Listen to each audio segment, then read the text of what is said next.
India's inflation continues to be low, stable, and moving towards the 4% target. Core inflation, that is non-food and non-fuel, currently is 3.1%. Steps are being taken to ensure supplies of perishable goods reach markets adequately. Interim budget.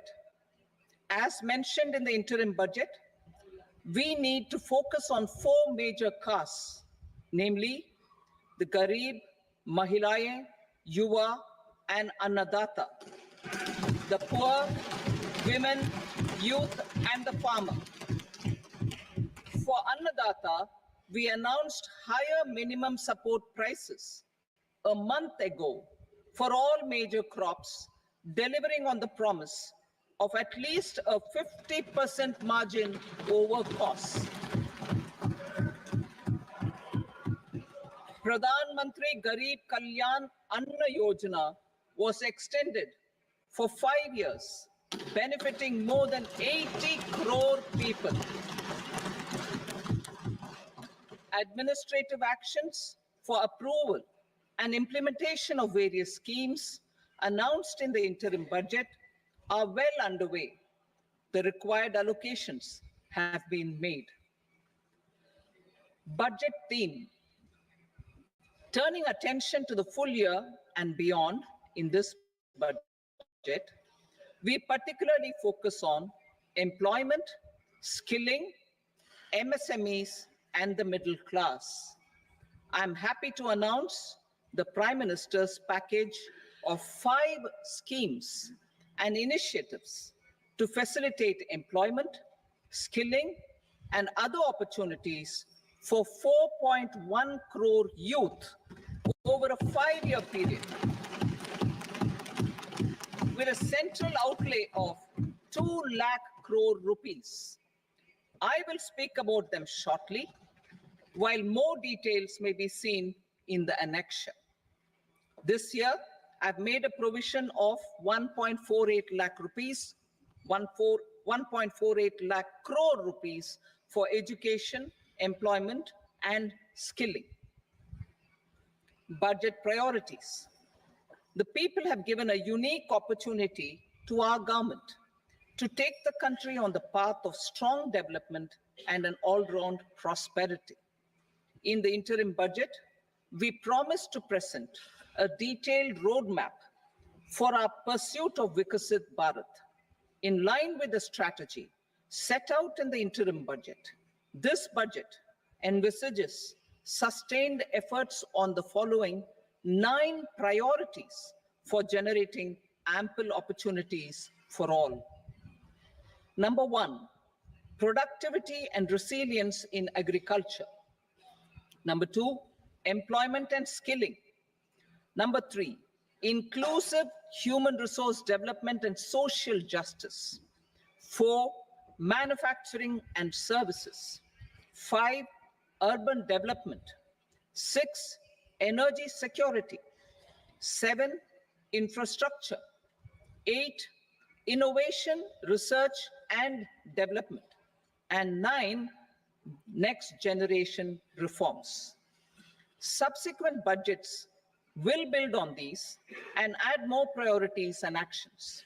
A more detailed formulation will be carried out as part of the economic policy framework, about which I will speak later in this speech. This budget details some of the specific actions to be initiated in the current year towards fulfillment of these priorities, with potential for transformative changes. The budget also covers some of the previously made announcements with intent to strengthen them and step up their implementation for expediting our journey towards the goal of Vikasit Bharat.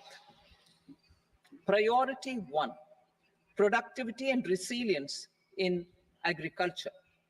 Transforming agricultural research. Our government will undertake a comprehensive review of the agricultural research setup to bring the focus on raising productivity, and developing climate resilient varieties. Funding will be provided in challenge mode, including to the private sector. Domain experts, both from the government and outside, will oversee the conduct of such research. Release of new varieties. New 109 high-yielding and climate-resilient varieties of 32 field and horticultural crops will be released for cultivation by farmers. Natural farming. In the next 2 years, 1 crore farmers across the country will be initiated into natural farming, supported by certification and branding. Implementation will be through scientific institutions and willing gram panchayats. 10,000 need-based bio-input resource centers will be established. Missions for pulses and oil seeds. For achieving self-sufficiency in pulses and oil seeds, we will strengthen their production, storage, and marketing. As announced in the interim budget, a strategy is being put in place to achieve Atmanirbharta for oil seeds such as mustard, groundnut, sesame, soybean, and sunflower. Vegetable production and supply chains. Large-scale clusters for vegetable production will be developed closer to major consumption centers. We will promote farmer-producer organizations, cooperatives, and startups for vegetable supply chains, including for collection and storage and marketing. Digital public infrastructure for agriculture. Buoyed by the success of the pilot project, our government, in partnership with the states, will facilitate the implementation of the digital public infrastructure in agriculture for coverage of farmers and their lands in 3 years. During this year, digital crop survey for Kharif using the DPI will be taken up in 400 districts. The details of 6 crore farmers and their lands will be brought into the farmer and land registries. Further, the issuance of Jan Samarth based Kisan credit cards will be enabled in 5 states. Shrimp production and export. Financial support for setting up a network of nucleus breeding centers for shrimp brood stocks will be provided. Financing for shrimp farming, processing, and export will be facilitated through NABARD.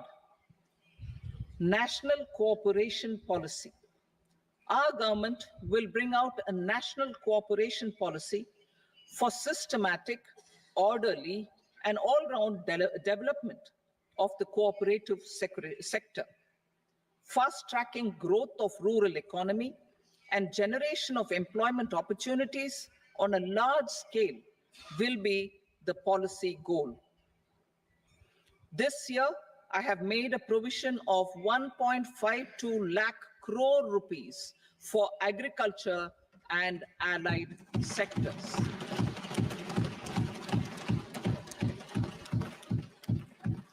Priority 2, employment and skilling. Employment-linked incentive. Our government will implement following 3 schemes for employment-linked incentive as part of the Prime Minister's package.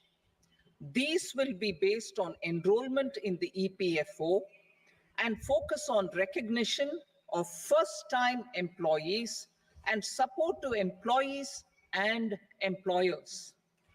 Scheme A, first-timers. This scheme will provide 1 month wage to all persons newly entering the workforce in all formal sectors.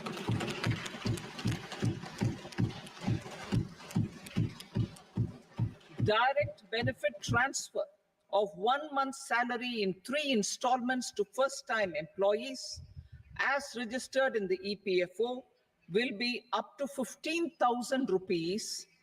The eligibility limit will be a salary of 1 lakh per month. The scheme is expected to benefit 210 lakh youths.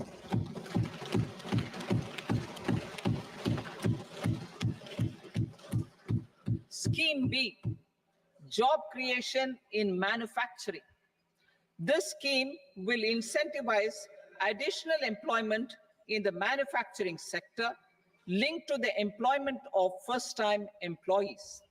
An incentive will be provided at specified scale directly both to the employee and the employer with respect to the EPFO contribution in the first 4 years of employment. The scheme is expected to benefit 30 lakh youth entering employment and their employers.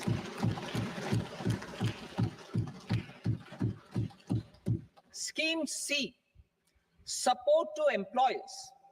This employer-focused scheme will cover additional employment in all sectors.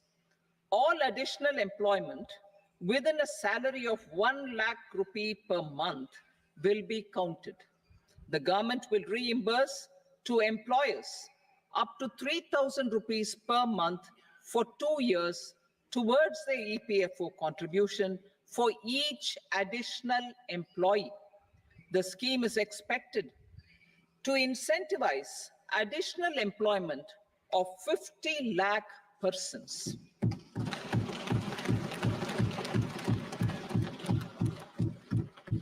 Participation of women in the workforce. We will facilitate higher participation of women in the workforce through setting up of working women hostels in collaboration with industry and establishing creches.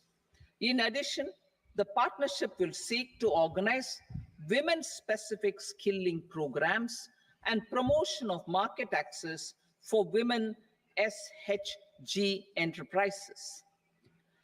Skilling program. I'm happy to announce a new centrally sponsored scheme as the 4th scheme under the Prime Minister's package for skilling in collaboration with state governments and industry.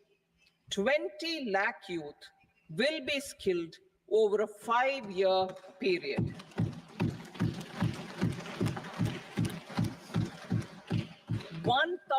Industrial training institutes will be upgraded in hub and spoke arrangements with outcome orientation. Course content and design will be aligned to the skill needs of industry, and new courses will be introduced for emerging needs. Skilling loans.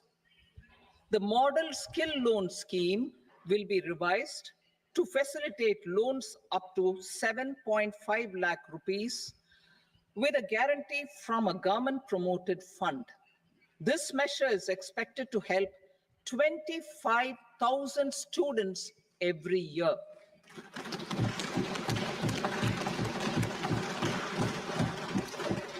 Education loans.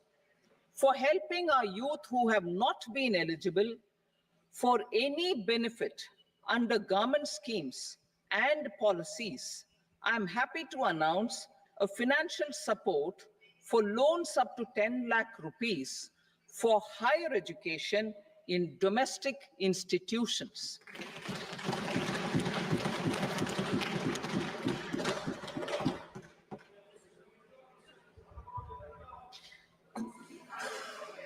E-vouchers for this purpose. E-vouchers for this purpose will be given directly to 1 lakh students every year for annual interest subvention of 3% of the loan amount. Priority 3, inclusive human resource development and social justice. Saturation approach. Our government is committed to all-round, all-pervasive and all-inclusive development of people, particularly farmers, youth, women, and the poor. For achieving social justice comprehensively, the saturation approach of covering all eligible people through various programs, including those for education and health, will be adopted to empower them by improving their capabilities. Implementation of schemes meant for supporting economic activities by craftsmen, artisans, self-help groups, scheduled caste, scheduled tribe, and women entrepreneurs and street vendors such as the PM Vishwakarma, PM Swanidhi, National Livelihood Missions, and Stand Up India will be stepped up. Purvodaya. The states in the eastern part of the country are rich in endowments and have strong cultural traditions. We will formulate a plan, Purvodaya, for the all-round development of the eastern region of the country, covering Bihar, Jharkhand, West Bengal, Odisha, and Andhra Pradesh. This will cover human resource development, infrastructure, and generation of economic opportunities to make the region an engine to attain Vikasit Bharat. On the Amritsar-Kolkata Industrial Corridor, we will support development of an industrial node at Gaya. This corridor will catalyze industrial development of the eastern region. The industrial node at Gaya will also be a good model for developing our ancient centers of cultural importance into future centers of modern economy. This model shall showcase Vikas B, Virasat B in our growth trajectory. We will also support development of road connectivity projects, namely 1. Patna-Purnia Expressway, 2. Buxar-Bhagalpur Expressway, 3. Bodh Gaya, Rajgir, Vaishali, and Darbhanga spurs, and 4. Additional 2-lane bridge over River Ganga at Buxar at a total cost of 26,000 crore rupees.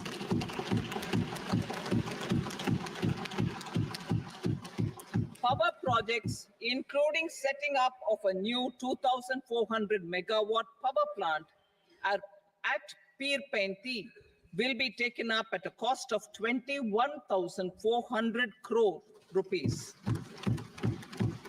New airports, medical colleges, and sports infrastructure in Bihar will be constructed.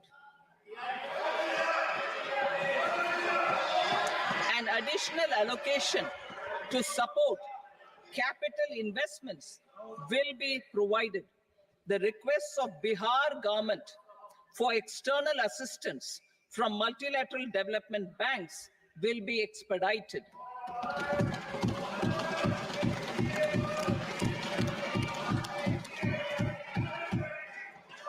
Andhra Pradesh Reorganization Act. Our government has made concerted efforts to fulfill the commitments in Andhra Pradesh Reorganization Act.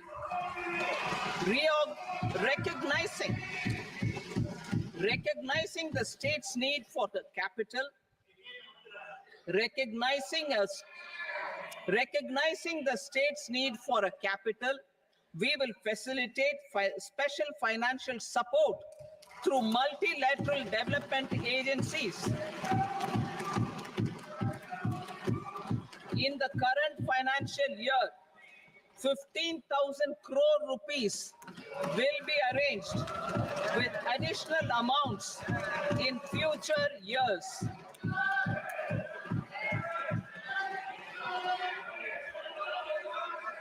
Our government is fully committed to financing and early completion of the Polavaram irrigation project, which is the lifeline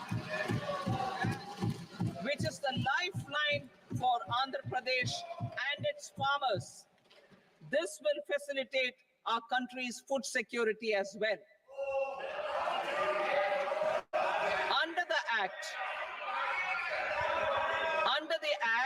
Andhra Pradesh Reorganization Act, for promoting industrial development, funds will be provided for essential infrastructure such as water, power, railways, and roads in Kopparthi node on the Visakhapatnam-Chennai industrial corridor and Varavakal node on the Hyderabad-Bangalore industrial corridor. An additional allocation will be provided this year towards capital investment for economic growth. Grants for backward regions of Rayalaseema, Prakasham, North Coastal Andhra, as stated in the Act, will be provided. PM Awas Yojana. 3 crore additional houses under the PM Awas Yojana in rural and urban areas in the country have been announced, for which the necessary allocations are being made. Women-led development. For promoting women-led development, the budget carries an allocation of more than 3 lakh crore for schemes benefiting women and girls. This signals our government's commitment for enhancing women's role in economic development. Pradhan Mantri Janjatiya Unnat Gram Abhiyan. For improving the socio-economic condition of tribal communities, we will launch the Pradhan Mantri Janjatiya Unnat Gram Abhiyan by adopting saturation coverage for tribal families in tribal majority villages and aspirational districts.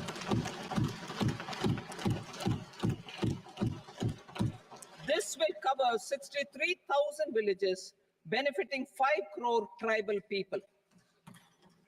Bank branches in northeastern region. More than 100 branches of India Post Payment Bank will be set up in the northeast region to expand the banking services. This year, I have made a provision of 2.66 lakh crore rupees for rural development, including rural infrastructure. Priority 4, manufacturing and services, support for promotion of MSMEs. This budget provides special attention to MSMEs and manufacturing, particularly labor-intensive manufacturing. We have formulated a package covering financing, regulatory changes, and technology support for MSMEs to help them grow and also compete globally, as mentioned in the interim budget. I'm happy to announce the following specific measures. Credit guarantee scheme for MSMEs in the manufacturing sector. For facilitating term loans to MSMEs for purchase of machinery and equipment without collateral or third-party guarantee, a credit guarantee scheme will be introduced. The scheme will operate on pooling of credit risks of such MSMEs. A separately constituted self-financing guarantee fund will provide to each applicant guarantee cover up to 100 crore rupees, while the loan amount may be larger. The borrower will have to provide an upfront guarantee fee and an annual guarantee fee on the reducing loan balance. New assessment model for MSME credit. Public sector banks will build their own in-house capability to assess MSMEs for credit instead of relying on external assessment. They will also take a lead in developing or getting developed a new credit assessment model based on the scoring of digital footprints of the MSMEs in the economy. This is expected to be a significant improvement over the traditional assessment of credit eligibility based only on asset or turnover criteria. That will also cover MSMEs without a formal accounting system. Credit support to MSMEs during stress period. I'm happy to announce a new mechanism for facilitating continuation of bank credit to MSMEs during their stress period while being in special mention account, SMA stage for reasons beyond their control. MSMEs need credit to continue their business and to avoid getting into the NPA stage. Credit availability will be supported through a guarantee from a government-promoted fund. Mudra loans. The limit of Mudra loans will be enhanced to 20 lakh from the current 10 lakh for those entrepreneurs who have availed and successfully repaid previous loans under the Tarun category. Enhanced scope for mandatory onboarding in TREDS. For facilitating MSMEs to unlock their working capital by converting their trade receivables into cash, I propose to reduce the turnover threshold of buyers for mandatory onboarding on the TREDS platform from rupees 500 crore to 250 crore rupees. This measure will bring 22 more CPSCs and 7,000 more companies onto the platform. Medium enterprises will also be included in the scope of the suppliers. SIDBI branches in MSME clusters. SIDBI will open new branches to expand its reach to serve all major MSME clusters within 3 years and provide direct credit to them.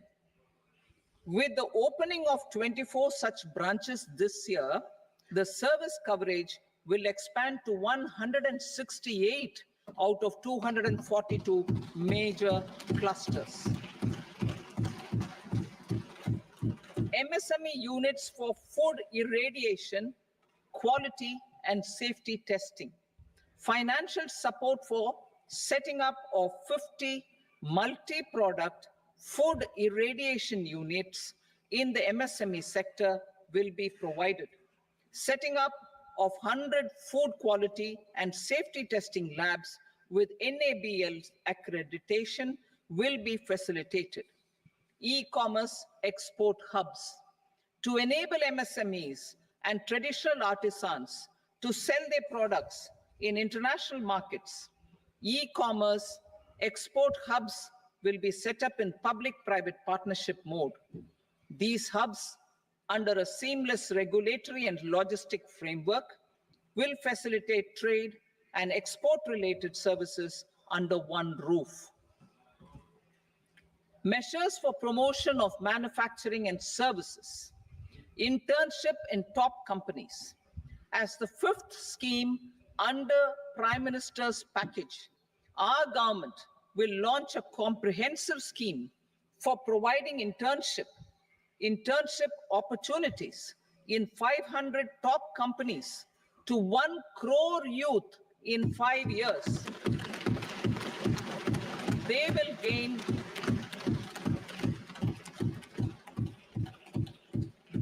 gain exposure for 12 months to real-life business environment, varied professions, and employment opportunities.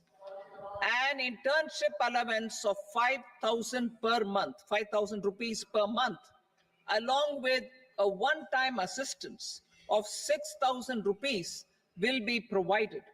Companies will be expected to bear the training cost and 10% of their internship cost from their CSR funds. Industrial parks. Our government will facilitate development of investment-ready, plug-and-play industrial parks with complete infrastructure in or near 100 cities in partnership with the states and private sector by better using town planning schemes. 12 industrial parks under the National Industrial Corridor Development Program also will be sanctioned.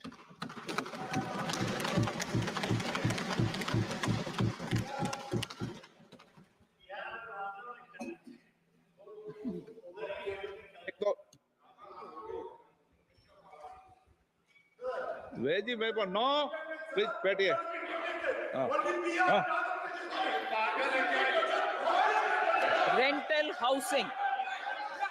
rental housing with dormitory type accommodation for industrial workers will be, just 1 minute. Rental housing, I repeat, rental housing with dormitory type accommodation for industrial workers will be facilitated in PPP mode with VGF support and commitment from anchor industries.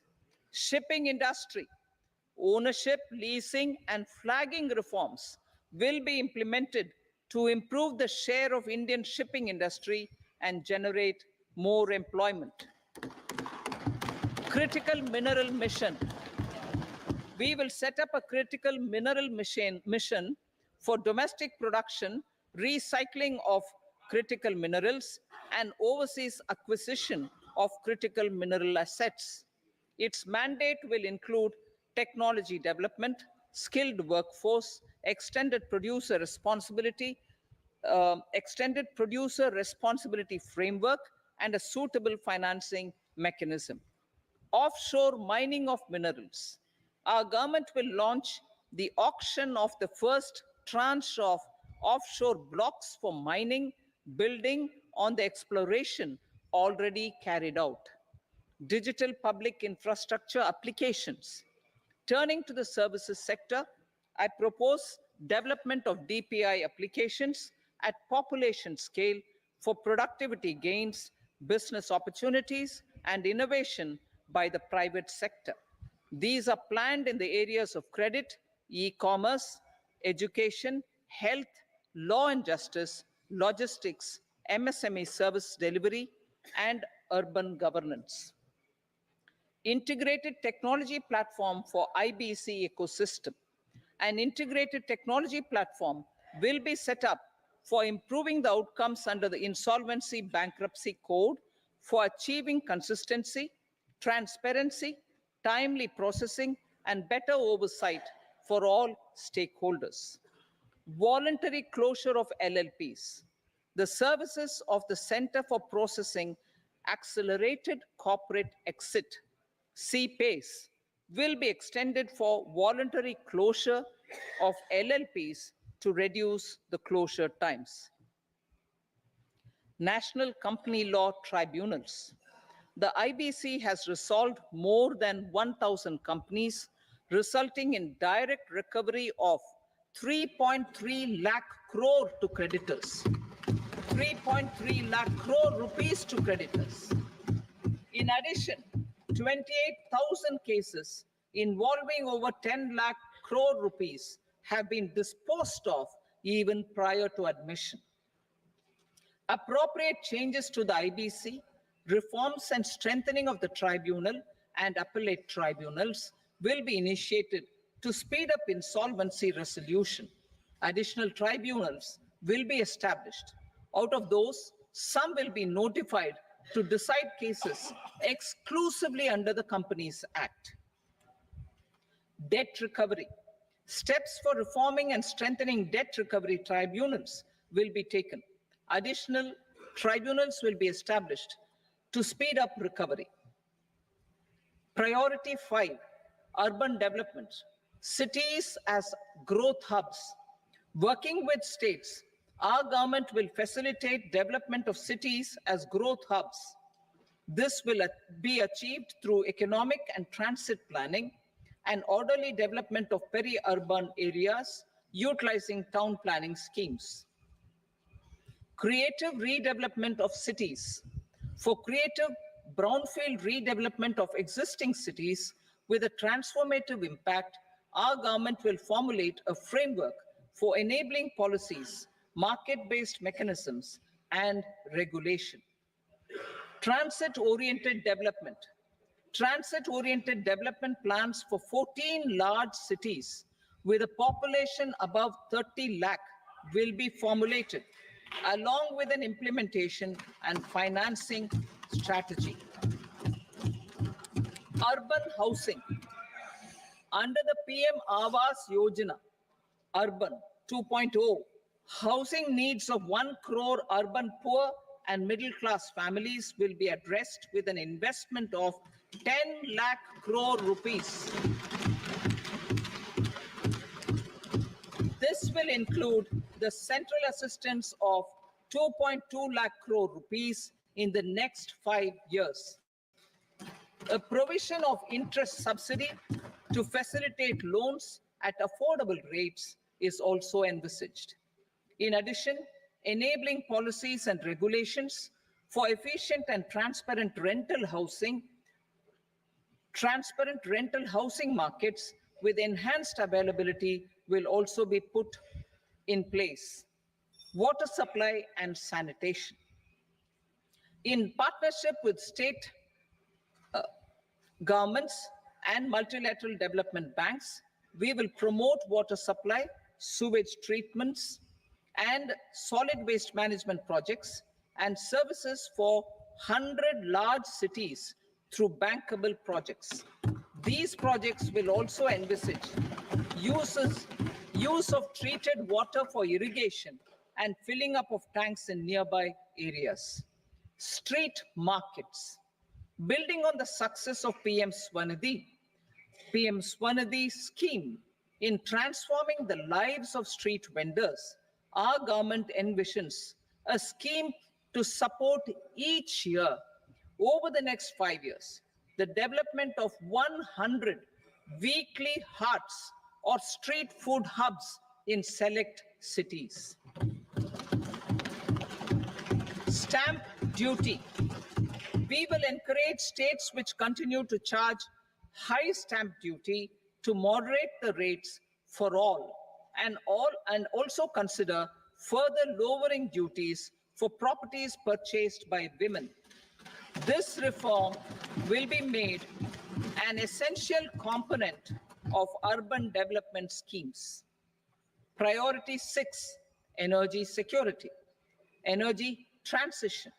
In the interim budget, I had announced our strategy to sustain high and more resource-efficient economic growth, along with the energy security in terms of availability, accessibility, and affordability.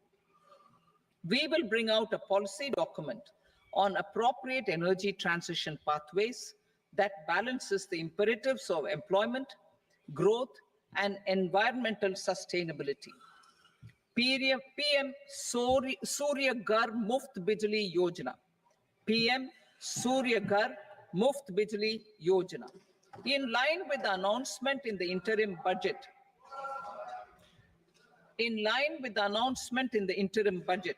PM Surya Ghar Muft Bijli Yojana has been launched to install rooftop solar plants to enable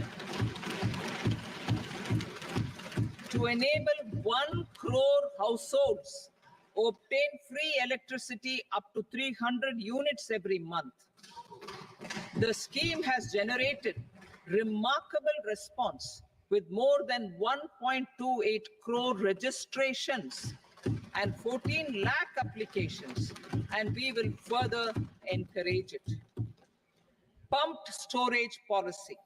A policy for promoting pumped storage projects will be brought out for electricity storage and facilitating smooth integration of the growing share of renewable energy with its variable and intermittent nature in the overall energy mix. Research and development of small and modular nuclear reactors. Nuclear energy is expected to form a very significant part of the energy mix for Viksit Bharat. Towards that pursuit, our government will partner with the private sector for 1. Setting up Bharat Small Reactors. 2. Research and development of Bharat Small Modular Reactor. And 3. research and development of newer technologies for nuclear energy. The R&D funding announced in the interim budget will be made available for this sector also. Advanced ultra supercritical thermal power plants. The development of indigenous technology for advanced ultra supercritical thermal power plants with much higher efficiency has been completed. A joint venture between NTPC and BHEL will set up a full-scale 800 megawatt commercial plant using AUSC technology. The government will provide the required fiscal support. Moving forward, development of indigenous capacity for the production of high-grade steel and other advanced metallurgy materials for these plants will result in strong spin-off benefits for the economy. Roadmap for hard-to-abate industries. A roadmap for moving the hard-to-abate industries from energy efficiency targets to emission targets will be formulated.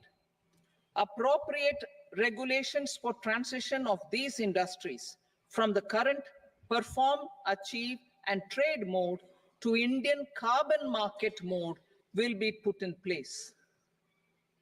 Support to traditional micro and small industries. An investment-grade energy audit of traditional micro and small industries in 60 clusters, including brass and ceramic, will be facilitated.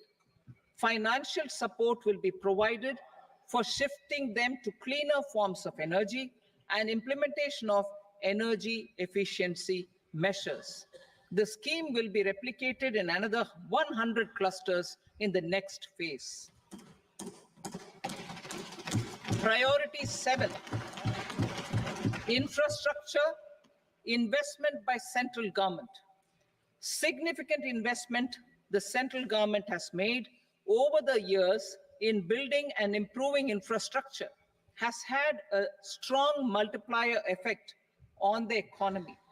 We will endeavor to maintain strong fiscal support for infrastructure over the next 5 years in conjunction with imperatives of other priorities and fiscal consolidation.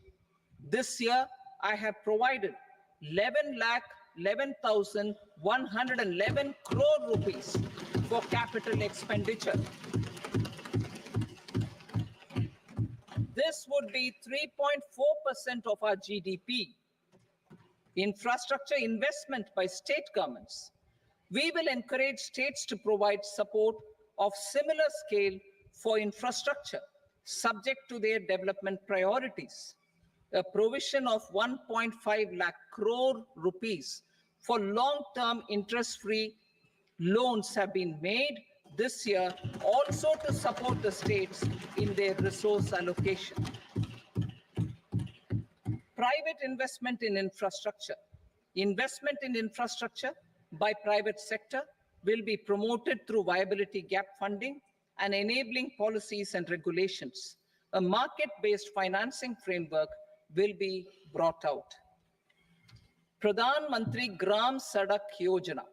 Phase 4 of the PMGSY will be launched to provide all-weather connectivity to 25,000 rural habitations, which have become eligible in view of their population increase. Irrigation and flood mitigation. Bihar has frequently suffered from floods, many of them originating outside the country. Plans to build flood control structures in Nepal are yet to progress. Our government, through the Accelerated Irrigation Benefit Program and other sources, will provide financial support for projects with estimated cost of 11,500 crore rupees, such as the Kosi-Michi intra-state link, and 20 other ongoing and new schemes, including barrages, river pollution abatement, and irrigation projects. In addition, survey and investigation of Kosi-related flood mitigation and irrigation projects will be undertaken.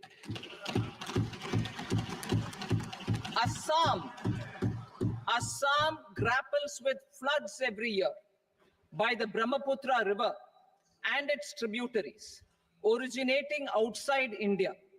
We will provide assistance to Assam for flood management and related projects.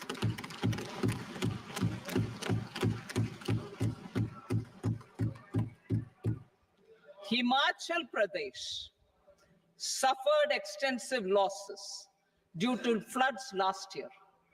Our government will provide assistance to the state for reconstruction and rehabilitation through multilateral development assistance.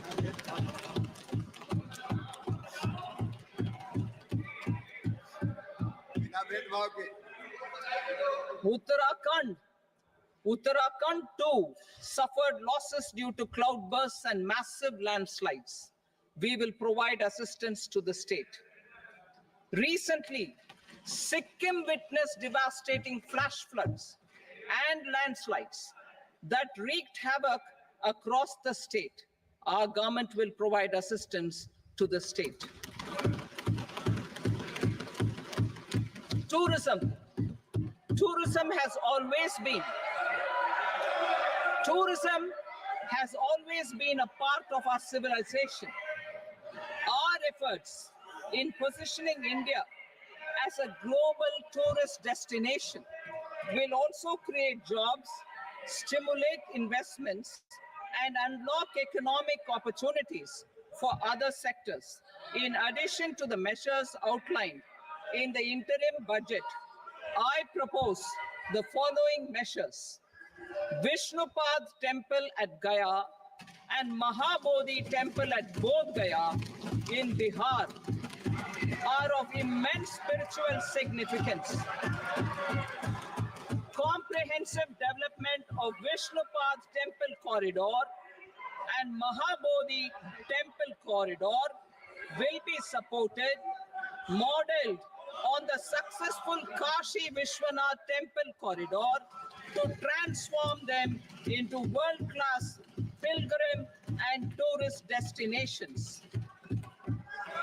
Rajgir holds immense religious significance for Hindus, Buddhists, and Jains. The 20th Tirthankara Muniswarata Temple in the Jain temple complex is ancient. The Saptarishi, or the 7 hot springs, form a warm water Brahmkund that is sacred. A comprehensive development initiative for Rajgir will be undertaken. Our government will support the development of Nalanda as a tourist center, besides reviving Nalanda University to its glorious stature. Odisha's scenic beauty, temples, monuments, craftsmanship, wildlife sanctuaries, natural landscapes, and pristine beaches make it an ultimate tourism destination. Our government will provide assistance for their development to Odisha as well.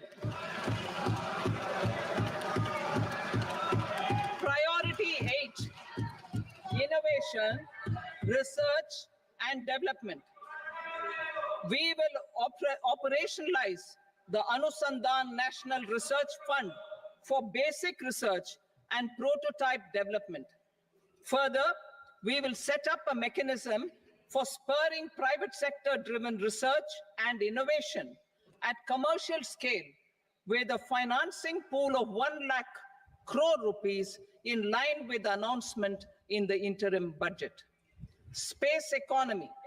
With our continued emphasis on expanding the space economy by 5 times, in the next 10 years, a venture capital fund of 1,000 crore rupees will be set up. Priority 9, next generation reforms. Economic policy framework. We will formulate an economic policy framework to delineate the overarching approach to economic development and set the scope of the next generation of reforms for facilitating employment opportunities and sustaining high growth. Our government will initiate and incentivize reforms for 1, improving productivity of factors of production, and 2, facilitating markets and sectors to become more efficient. These reforms will cover all factors of production, namely land, labor, capital, and entrepreneurship, and technology as an enabler of improving total factor productivity and bridging inequality. Effective implementation of several of these reforms requires collaboration between the center and the states and building consensus as development of the country lies in development of the states. For promoting competitive federalism and incentivizing states for faster implementation of reforms, I propose to earmark a significant part of the 50-year interest-free loan. Working with the states, we will initiate the following reforms.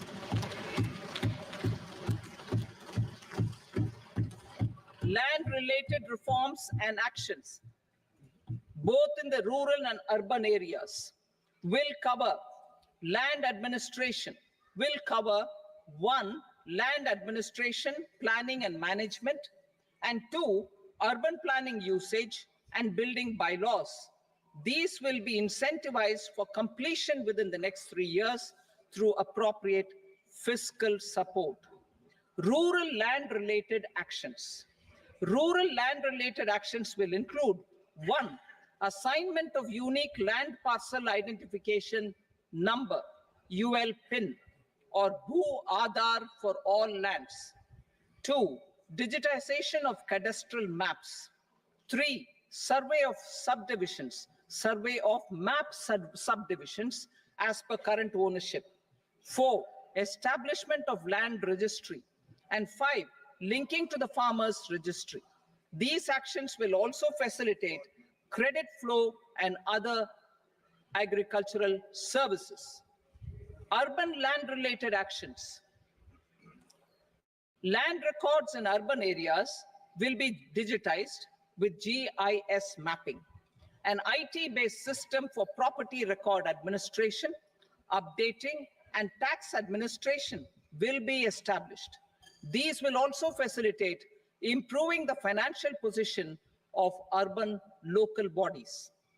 Labor-related reforms. Services to labor.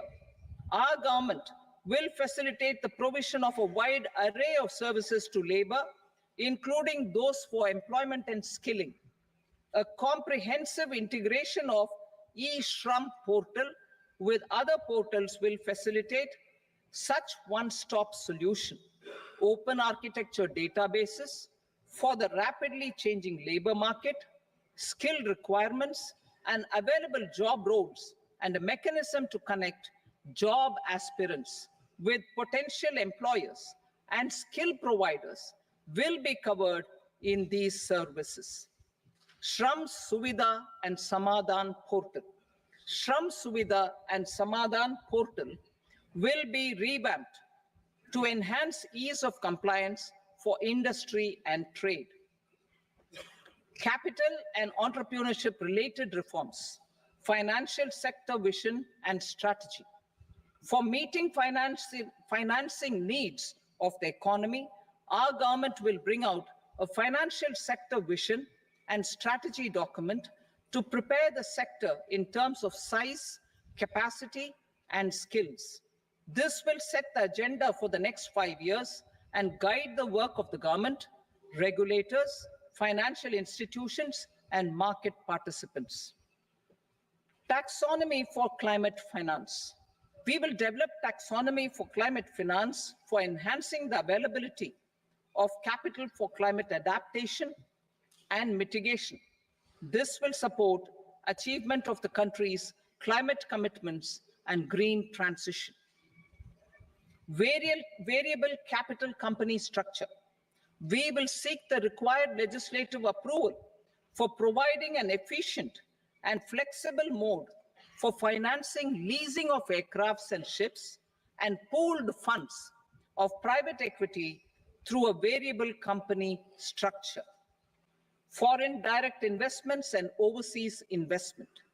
The rules and regulations for foreign direct investment and overseas investments will be simplified to 1. Facilitate foreign direct investments, 2. Nudge prioritization, and 3. Promote opportunities for using Indian rupee as a currency for overseas investment. NPS Vatsalya. NPS Vatsalya, a plan for contribution by parents and guardians for minors, will be started. On attaining the age of majority, the plan can be converted seamlessly into a normal NPS account. Use of technology. We have successfully used technology for improving productivity and bridging inequality in our economy during the past 10 years. Public investment in digital infrastructure and innovations by the private sector have helped in improving access of all citizens, particularly the common people, to market resources, education, health, and services. We will step up adoption of technology towards digitalization of the economy. Ease of doing business. For enhancing ease of doing business, we are already working on the Jan Vishwas Bill 2.0. Further, states will be incentivized for implementation of the business reforms, action plans, and digitalization. Data and statistics. For improving data governance, collection, processing and management of data and statistics, different sectoral databases, including those established under the Digital India Mission, will be utilized with active use of technology tools.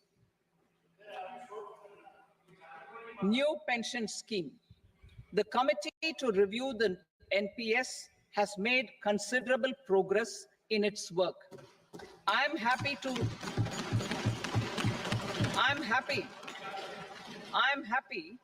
that the staff side of the National Council of the Joint Consultative Machinery for Central Government Employees has taken a constructive approach.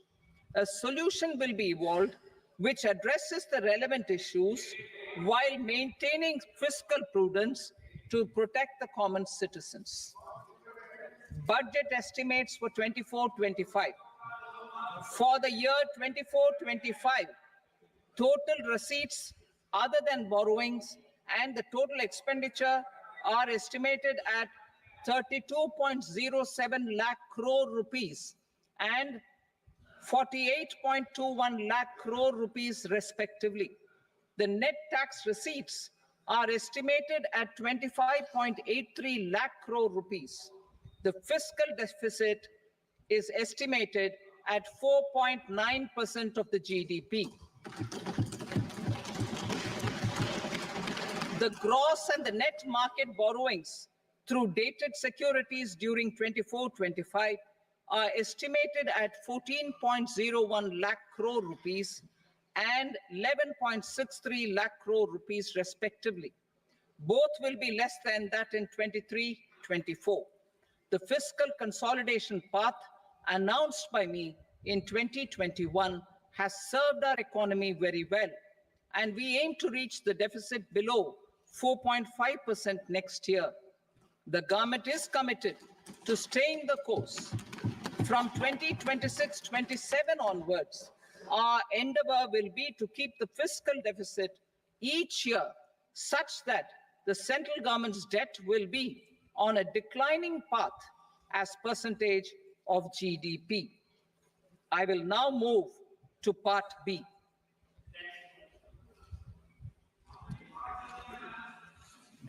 Indirect taxes. Sir, I start with GST. It has decreased tax incidence on the common man, reduced compliance burden and logistics cost for trade and industry, and enhanced revenues of the central and the state governments. It is a success of vast proportions. To multiply the benefits of GST, we will strive to further simplify and rationalize the tax structure and endeavor to expand it to the remaining sectors. My proposals for customs duties intend to support domestic manufacturing, deepen local value addition, promote export competitiveness, and simplify taxation while keeping the interest of the general public and consumers surmount. In Budget 22-23, we reduced the number of customs duty rates. I propose to undertake a comprehensive review of the rate structure over the next 6 months to rationalize and simplify it for ease of trade, removal of duty inversion, and reduction of disputes. I shall now take up sector-specific customs duty proposals. Medicine and medical equipments. To provide relief to cancer patients, I propose to fully exempt 3 more medicines from customs duties.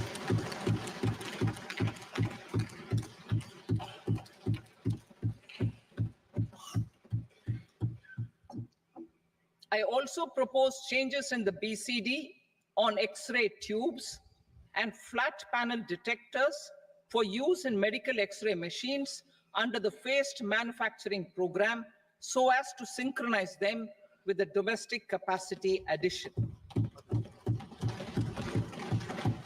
Mobile phone and related parts. With a 3-fold increase in domestic production and almost a 100-fold jump in exports of mobile phones over the last 6 years, the Indian mobile industry has matured. In the interest of consumers, I now propose to reduce the BCD on mobile phone, mobile PCBA, and mobile charger to 15%. Critical minerals. Minerals such as lithium, copper, cobalt, and rare earth elements are critical for sectors like nuclear energy, renewable energy, space, defense, telecommunications, and high-tech electronics. I propose to fully exempt customs duties on 25 critical minerals and reduce BCD on 2 of them. This will provide a major fillip to the processing and refining of such minerals and help secure their availability for these strategic and important sectors. Solar energy. Energy transition is critical in the fight against climate change. To support energy transition, I propose to expand the list of exempted capital goods for use in the manufacture of solar cells and panels in the country. Further, in view of sufficient domestic manufacturing capacity of solar gas, glass, and tinned copper interconnect, I propose not to extend the exemption of custom duties provided to them. Marine products. India's seafood exports in the last financial year touched an all-time high of more than 60,000 crores of rupees. Frozen shrimp accounted for about 2/3 of these exports. To enhance their competitiveness, I propose to reduce BCD on certain broodstock, polychaete worms, shrimp, and fish feed to 5%. I also propose to exempt customs duty on various inputs for manufacture of shrimp and fish feed. Leather and textile. Similarly, to enhance the competitiveness of exports in the leather and textile sectors, I propose to reduce BCD on real down-filling material from duck or goose. I am also making additions to the list of exempted goods for manufacture of leather and textile garments, footwear, and other leather articles for export.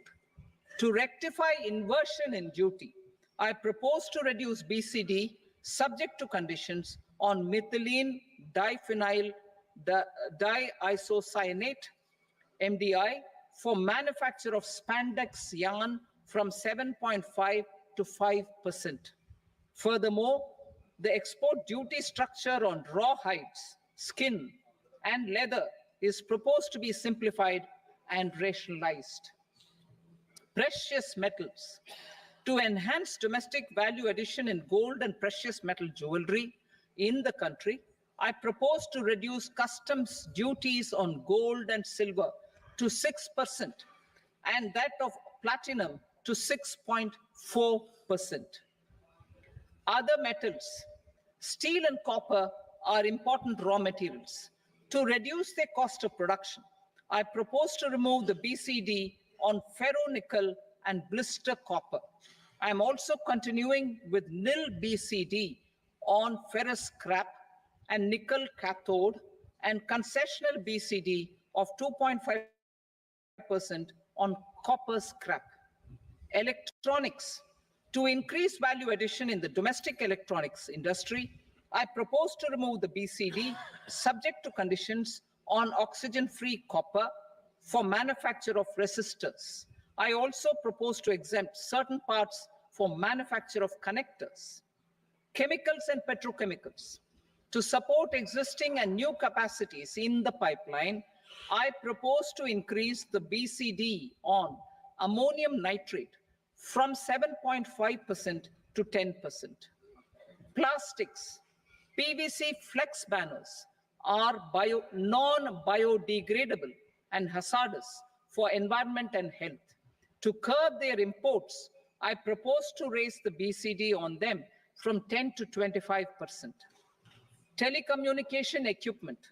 To incentivize domestic manufacturing, I propose to increase the BCD from 10 to 15% on PCBA of specified telecom equipment. Trade facilitation. To promote domestic aviation and boat and ship MRO, I propose to extend the period for export of goods imported for repairs from 6 months to 1 year. I'll read that again. To promote domestic aviation and boat and ship maintenance, repair and operations, I propose to extend the period for export of goods imported for repairs from 6 months to 1 year. In the same vein, I propose to extend the time limit for re-import of goods for repairs under warranty from 3 to 5 years. I now move to direct taxes. We will continue our efforts to simplify taxes, improve taxpayer services, provide tax certainty, and reduce litigation while enhancing revenues for funding the development and welfare schemes of the government. It has been our endeavor to simplify taxation. We have taken a number of measures in the last few years, including introduction of simplified tax regimes without exemptions and deductions for corporate tax and for personal income tax. This has been appreciated by taxpayers. 58% of corporate tax came from the simplified tax regime in the financial year 22-23. Similarly, as per data available till now, for the last fiscal, more than 2/3 have availed the new personal income tax regime. Comprehensive review of the Income Tax Act. I'm now announcing a comprehensive review of the Income Tax Act 1961. The purpose is to make the act concise, lucid, easy to read and understand. This will reduce disputes and litigation, thereby providing tax certainty to the taxpayers. I will also bring down the demand embroiled in litigation. It is proposed to be completed in 6 months. A beginning is being made in the finance bill by simplifying the tax regime for charities, tedious rate structures, provisions of reassessment and such provisions, and capital gains taxation. Simplification for charities and TDS. Two tax exemption regimes. The two tax exemption regimes for charities are proposed to be merged into one. The 5% TDS rate on many payments is being merged into the 2% TDS rate, and the 20% TDS rate on repurchase of units by mutual funds or UTI is being withdrawn. TDS rate on e-commerce operators is proposed to be reduced from 1 to 0.1%. Moreover, credit of TCS is proposed to be given in the TDS to be deducted on salary. Further, I propose to decriminalize delay for payment of TDS up to the due date of filing statement for the same. I also plan to provide a standard operating procedure for TDS defaults and simplify and rationalize the compounding guidelines for such defaults. Simplification of reassessment. I propose to thoroughly simplify the provisions for reopening and reassessment. An assessment hereinafter can be reopened beyond 3 years from the end of the assessment year only if the escaped income is 50 lakh rupees or more, up to a maximum period of 5 years from the end of the assessment year. Even in such cases, a time limit of 6 years before the year of the search, as against the existing time limit of 10 years, is being proposed. This will reduce tax uncertainty and disputes. Simplification and rationalization of capital gains. Capital gains taxation is also proposed to be hugely simplified. Short-term gains on certain financial assets shall henceforth attract a tax rate of 20%, while that on all other financial assets and all non-financial assets shall continue to attract the applicable tax rate. Long-term gains on all financial and non-financial assets, on the other hand, will attract a tax rate of 12.5%. For the benefit of the lower and the middle income classes, I propose to increase the limit of exemption of capital gains on certain financial assets to 1.25 lakh rupees per year. Listed financial assets held for more than a year will be classified as long-term, while unlisted financial assets and all non-financial assets will have to be held for at least 2 years to be classified as long-term.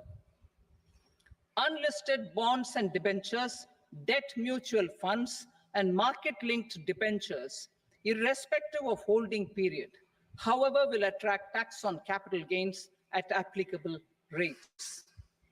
Taxpayer services. All the major taxpayer services under GST and most services under customs and income tax have been digitalized. All remaining services of customs and income tax, including rectification and order giving effect to appellate orders, shall be digitalized and made paperless over the next 2 years. Litigation and appeals. While our concerted efforts to reduce pendency of appeals at various appellate fora are beginning to show good results, it will continue to engage our highest attention. To dispose of the backlog of first appeals, I plan to deploy more officers to hear and decide such appeals, especially those with large tax effect.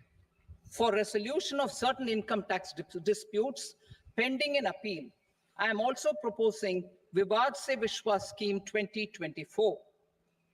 Further, I propose to increase monetary limits for filing appeals related to direct taxes, excise, and service tax in the tax tribunals, high courts, and Supreme Court to 60 lakh rupees, 2 crore rupees, and 5 crore respectively, with a view to reduce litigation and provide certainty in international taxation. We will expand the scope of safe harbor rules and make them more attractive. We will also streamline the transfer pricing assessment procedure. Employment and investment. I have a few proposals to promote investment and foster employment. First of all, to bolster the Indian startup ecosystem, boost the entrepreneurial spirit, and to support innovation, I propose to abolish the so-called angel tax for all classes of investors.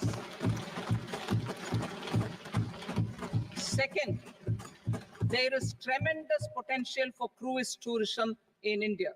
To give a fillip to this employment-generating industry, I am proposing a simpler tax regime for foreign shipping companies operating domestic cruises in the country. Third, India is a world leader in the diamond cutting and polishing industry, which employs a large number of skilled workers.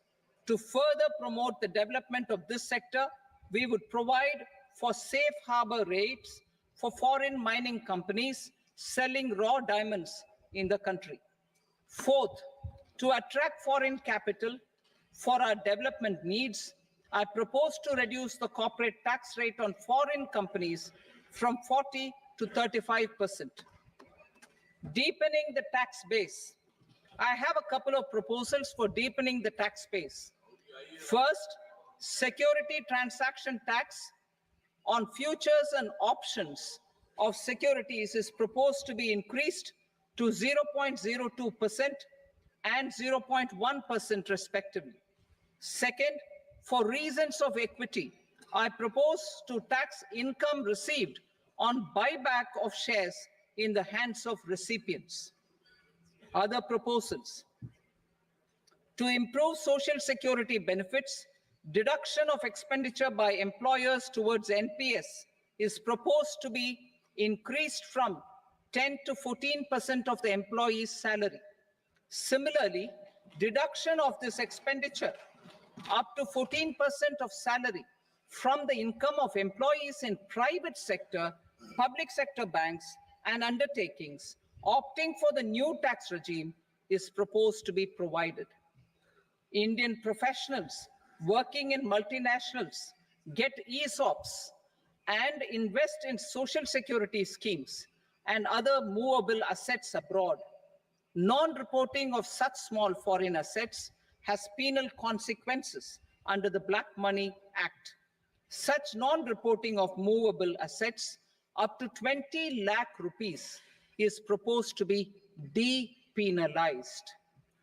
Other major proposals in the finance bill relate to withdrawal of equalization levy of 2%, expansion of tax benefits to certain funds and entities in IFSCs, and immunity from penalty and prosecution to Benamidar on full and true disclosure so as to improve conviction under the Benami Transaction Prohibition Act 1988. Personal income tax. Coming to personal income tax rates, I have two announcements to make for those opting for the new tax regime. First, the standard deduction for salaried employees is proposed to be increased from 50,000 to 75,000 rupees. Similarly, deduction on family pension for pensioners is proposed to be enhanced from 15,000 to 25,000 rupees. This will provide relief to about 4 crore salaried individuals and pensioners.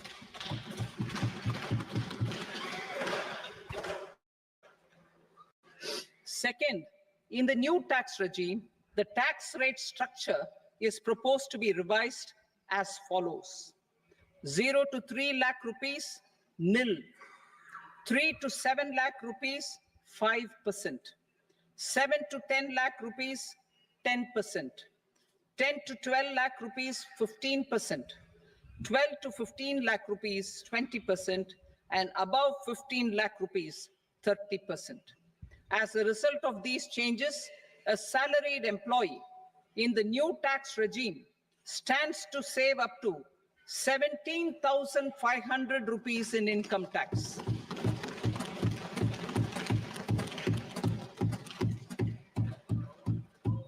Apart from these, I am also making some other changes as given in the annexure. As a result of these proposals, revenue of about 37,000 crore, that is 29,000 crore in direct taxes and 8,000 crore in indirect taxes will be foregone, while revenue of about 30,000 crore rupees will be additionally mobilized. Thus, the total revenue foregone is about 7,000 crores annually. Mr. Speaker, sir, with this, I commend the budget to this august House. Jai Hind.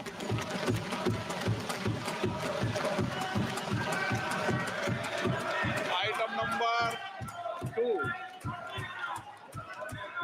Item number 2.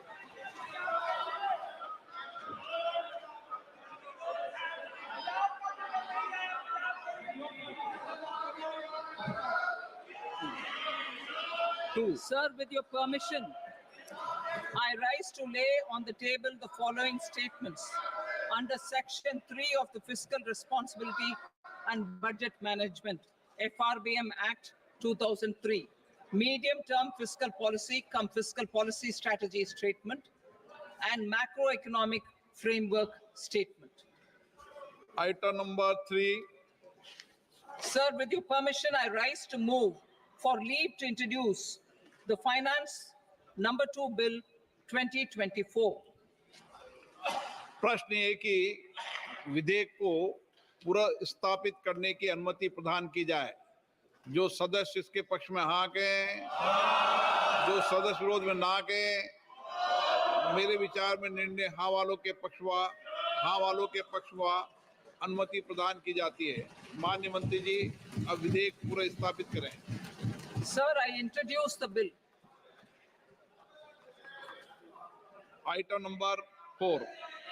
The Union Territory of Jammu and Kashmir budget. Sir, I rise to present a statement, Hindi and English versions, of the estimated receipts and expenditure of the Union Territory of Jammu and Kashmir for the year 24-25. सभा की कार्रवाई कल बुधवार दिनांक 24 जुलाई 2024 को प्राप्त 11 बजे तक के लिए स्थगित की जाती है।